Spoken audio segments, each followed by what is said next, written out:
Nagsampa na ng reklamo ang Joint Anti-Fake News Action Committee ng Philippine National Police laban sa isang lalaking vlogger sa Davao. Ito ay matapos matukoy ng pulisya na ito ang nagpakalat ng impormasyon na niraid ng nasa 30 tauhan ng Criminal Investigation and Detection Group at 70 Special Action Force o SAF Commandos mula sa Luzon ng bahay ni dating Pangulong Rodrigo Duterte sa Davao. Sinabi ni PNP PIO Chief Police Colonel Randolph Tuanyo, nagpakalat ng fake news ang naturang vlogger dahilan para sumugod ang mga taga-suporta ng dating Pangulo sa bahay nito.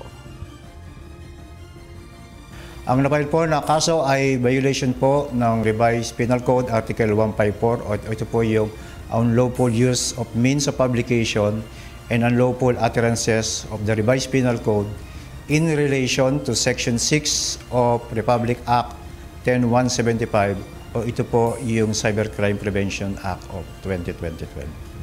Ang naturang vlogger ay nag-umpisa noong May 1, 2020. Mayroon itong 218,000 subscribers at umaabot na sa mahigit 20 million na views sa kanyang mga vlog.